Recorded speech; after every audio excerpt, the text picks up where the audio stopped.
Himachal police constable, forest guard या फिर jail वार्डर। अगर आप इन तीनों में से किसी भी एग्ज़ाम की प्रिपरेशंस कर रहे हैं या फिर तीनों ही एग्ज़ाम की प्रिपरेशंस कर रहे हैं, फ्रेंड्स, ये है एचपीजी कैब की टीम का नंबर। यहाँ पर व्हाट्सएप कर लेना। क्रैश कोर्सेज लॉन्च कर दिया है प्रोफेशनल्स के अंडर। अगर आप फ्री टेस्ट लगाना चाहते हैं इन एग्ज़ाम के लिए, तब भी आप व्हाट्सएप कर लेना, लेकिन व्हाट्सएप करते समय फ्री टेस्ट जरूर मेंशन करें। दोस्तों, आपके बहुत सारे डाउट्स हैं, क्वेश्चंस हैं, क्वेरीज हैं कि फॉरेस्ट गार्ड की नोटिफिकेशंस अभी कैबिनेट से पास हुई है, डिपार्टमेंट कब इसको भरने के लिए, फिलअप करने के लिए नोटिफिकेशंस जारी करेगा, क्योंकि कैबिनेट से तो पुलिस कांस्टेबल की भर्ती भी पास आउट हुई है।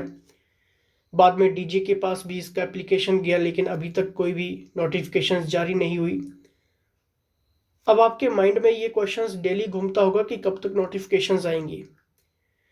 फ्रेंड्स, मैं आपको यहाँ पर बता दूं कि कैबिनेट मीटिंग से पहले ही पुलिस कांस्टेबल की नोटिफिकेशंस पास हो चुकी है, डीजी के पास है।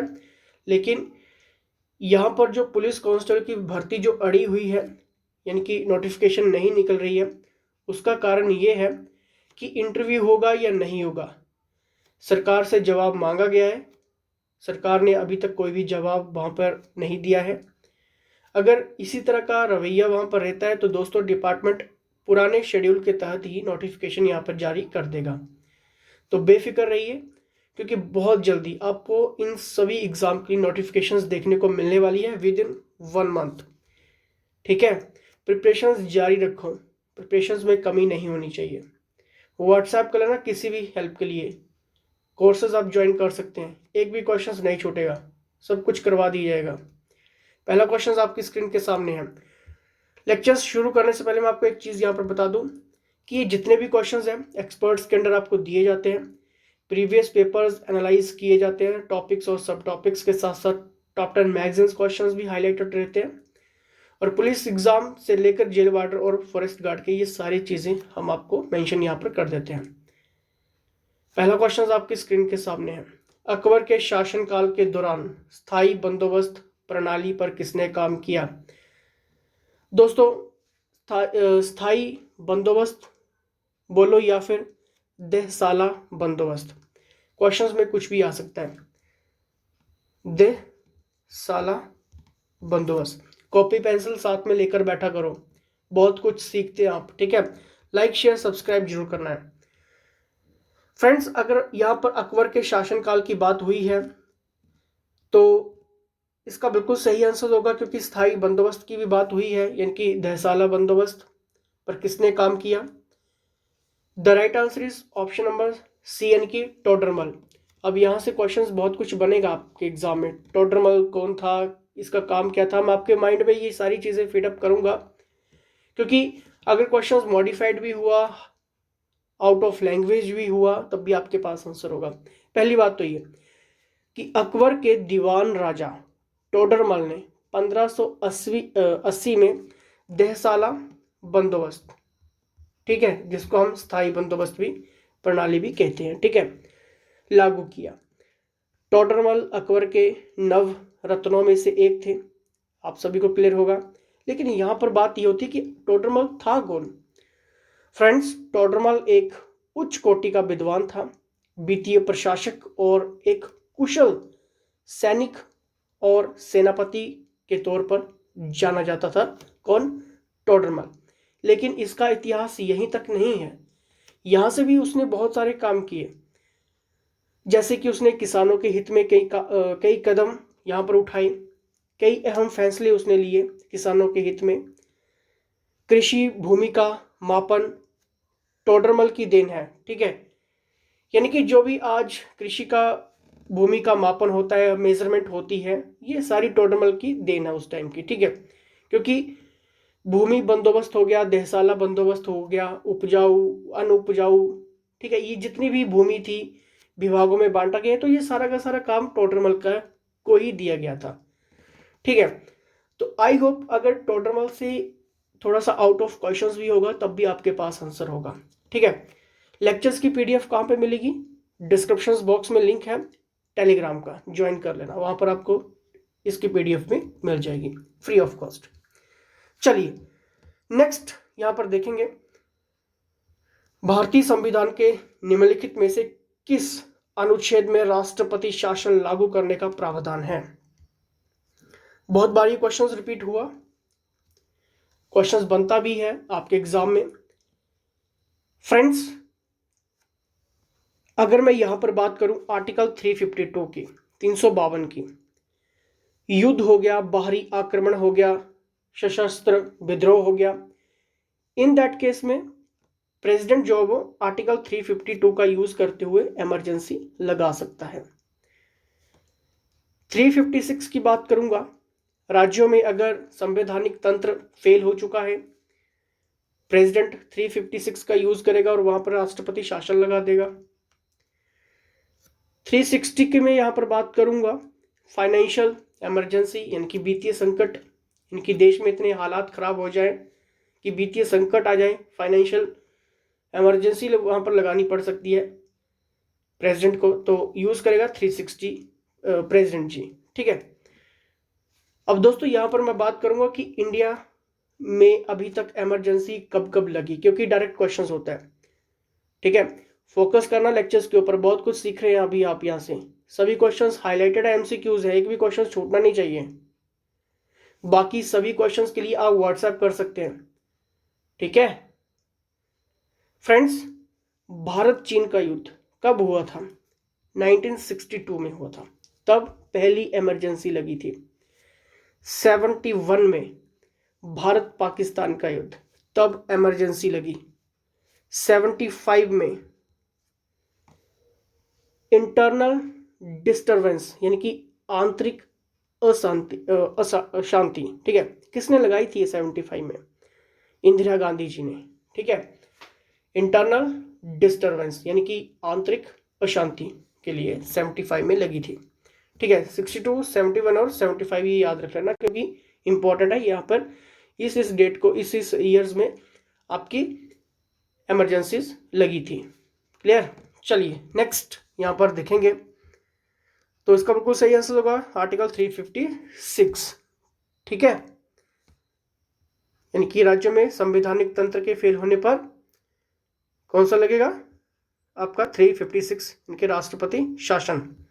चलिए नेक्स्ट, भारत में निम्नलिखित में से कौन सा क्षेत्र सेवा क्षेत्र से संबंधित नहीं है?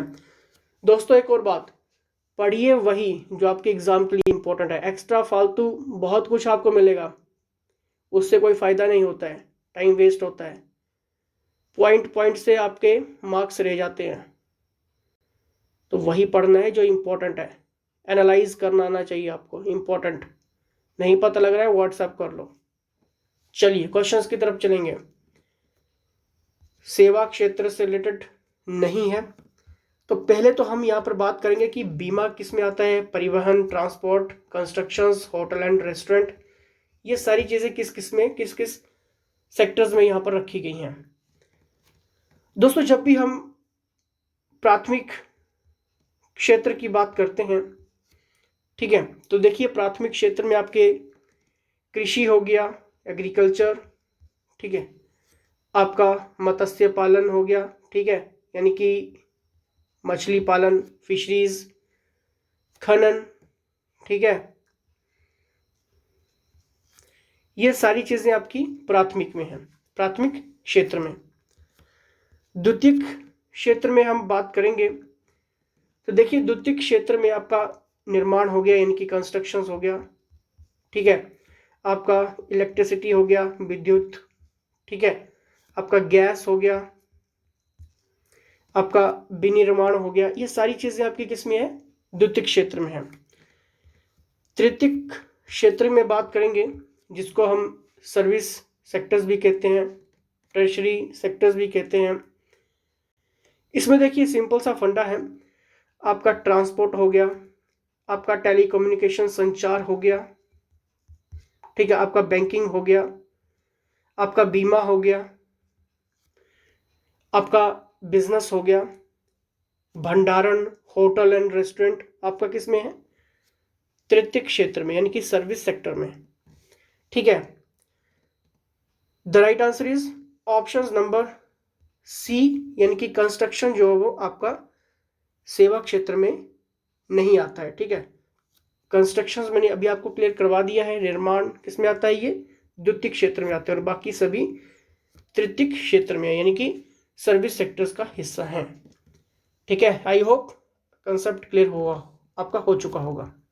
चलिए नेक्स्ट यहां पर देखेंगे, भारतीय वायुसेना ने कब अपनी स्वर्ण जयंती मनाई। इंपॉर्टेंट, अभी क्वेश्चंस बन रहा है, ये क्वेश्चंस पूछा जा रहा है एग्जाम में, चाहे मैं हिमाचल की बात करूं या फिर अदर एग्जाम के, टॉप 10 मैगजीन में भी क्वेश्चंस हाईलाइटेड चल रहा है अभी ये, आप इन चीजों को स्किप नहीं कर सकते हैं। कब मनाई गई थी स्वर्ण जयंती, इनकी 50 साल कब पूरे हुए थे। दोस्तों वायुसेना से रिलेटेड जब भी क्वेश्चंस बनता है तो इसका डायरेक्ट क्वेश्चंस कई बार ये भी पूछ लिया जाता है कि इसका गठन कब हुआ। 8 अक्टूबर 1932। और दोस्तों इस वर्ष 8 अक्टूबर 2020 को, इनके पिछले वर्ष 88वां स्थापना दिवस एयरफोर्स का, वायुसेना का मनाया गया। ठीक है, कौन सा, 88वां, करंट अफेयर्स का सेक्शन है ये। ठीक है,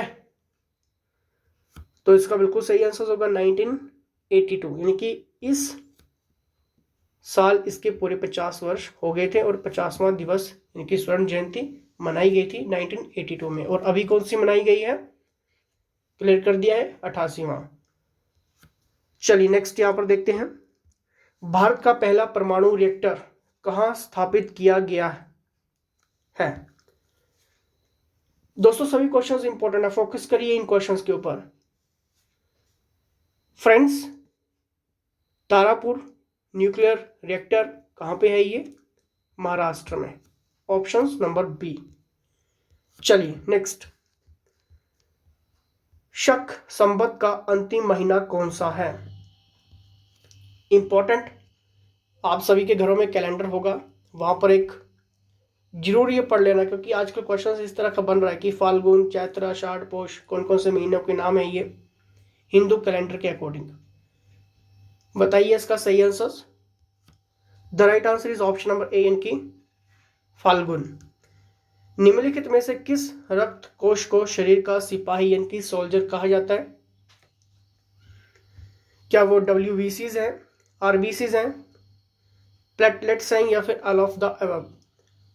दोस्तों जब भी हम WBC की बात करते हैं या RBC की बात करते हैं फिर प्लेटलेट्स की बात करते हैं तो डायरेक्ट क्वेश्चन होता है आपके एग्जाम में यहाँ पे।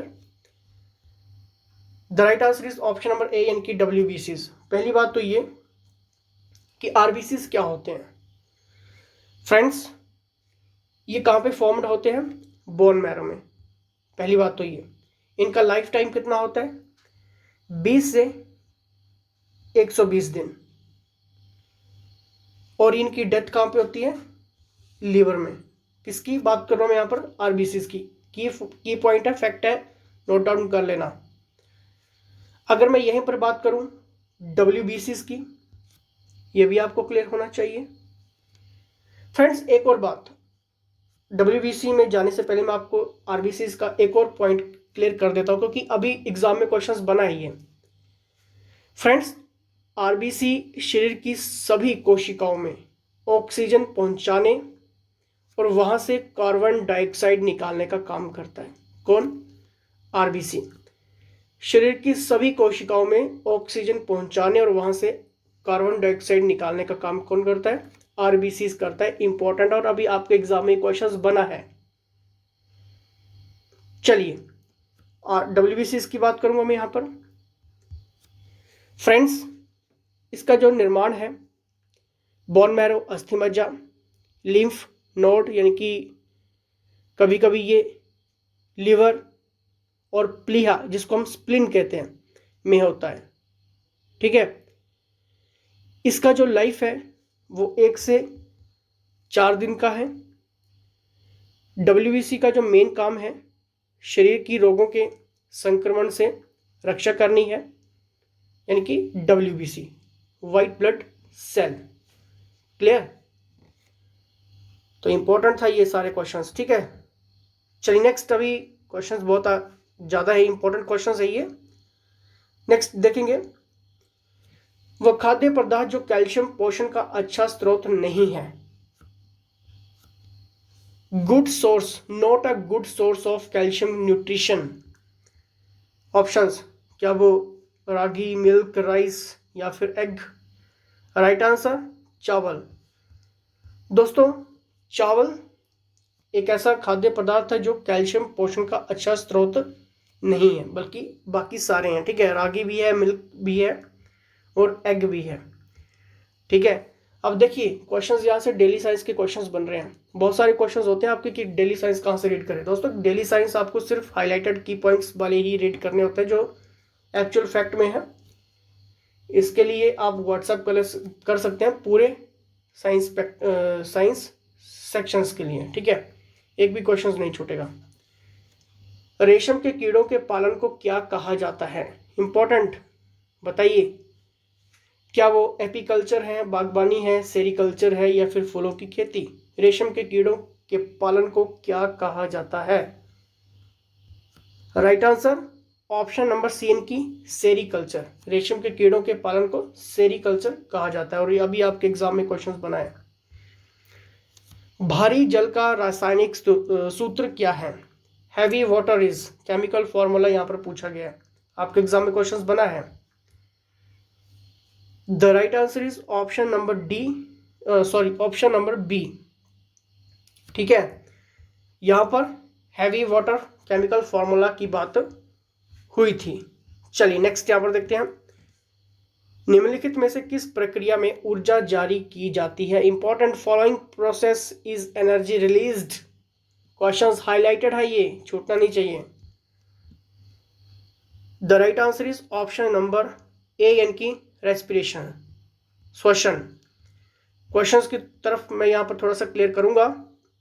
निम्नलिखित में से किस प्रक्रिया में ऊर्जा जारी की जाती है? रेस्पिरेशन, श्वसन में। ठीक है, तो ये क्वेश्चंस इंपॉर्टेंट है। नेक्स्ट यहां पर देखेंगे, ह्यूमन स्किन, मानव त्वचा है, बताइए क्या वो अंग है, ऊतक है या फिर एक कोशिका है या फिर एक श्वसन प्रणाली है? बताइए, सभी का क्वेश्चन सही होना चाहिए क्योंकि क्वेश्चन बहुत बार रिपीट हुआ है। Right answer option number A यानी कि एक अंग है, ऑर्गन। ठीक है, नेक्स्ट यहां पर देखेंगे, हिमाचल प्रदेश में निम्नलिखित में से किस जिले में सबसे कम वन क्षेत्र हैं? बताइए, क्या वो किन्नौर, कुल्लू, लाहौल स्पीति या फिर Una? Right answer option number C यानी कि लाहौल स्पीति, सभी को पता होगा आई होप। ठीक है, नेक्स्ट, अटल सुरंग की लंबाई कितनी है? इंपॉर्टेंट, सबको आना चाहिए ये तो क्वेश्चंस। 9.2। नेक्स्ट, पुरुषनी किस नदी का पौराणिक नाम है? दोस्तों, जब भी हम हिमाचल की बात करते हैं तो दोस्तों जगमोहन ब्लोकरा की सीरीज चल रही है यूट्यूब पर, फोकस कर लेना उसको। डिस्ट्रिक्ट वाइज चल रहे हैं हम। ठीक है, एमसीक्यू सीरीज बेस्ड है। अगर आपने वो सीरीज लगा दी तब आपका हिमाचल का कोई भी क्वेश्चन छूट नहीं पाएगा। ठीक है, Ravi is the right answer. अब दोस्तों आपको क्या करना है, व्हाट्सएप करना है, क्रैश कोर्स की डिटेल्स प्राप्त करनी है, जेल वार्डर, पुलिस कांस्टेबल या फिर फॉरेस्ट गार्ड के लिए। तीनों में से किसी भी एग्जाम की प्रिपरेशन कर रहे हैं या फिर तीनों ही एग्जाम की प्रिपरेशन कर रहे हैं, व्हाट्सएप कर लेना। फ्री टेस्ट की डिटेल भी आप ले सकते हैं। लेक्चर्स की पीडीएफ टेलीग्राम ग्रुप्स में मिलेगी, लिंक डिस्क्रिप्शन में है। जुड़े रहना है, एक भी क्वेश्चन छूटना नहीं चाहिए आपका। ठीक है, मिशन है वर्दी, सरकारी वर्दी। ठीक है, तो वर्दी का जुनून आपको रहना चाहिए। तो फिलहाल दोस्तों, शिक्षा, जय हिंद, जय हिमाचल।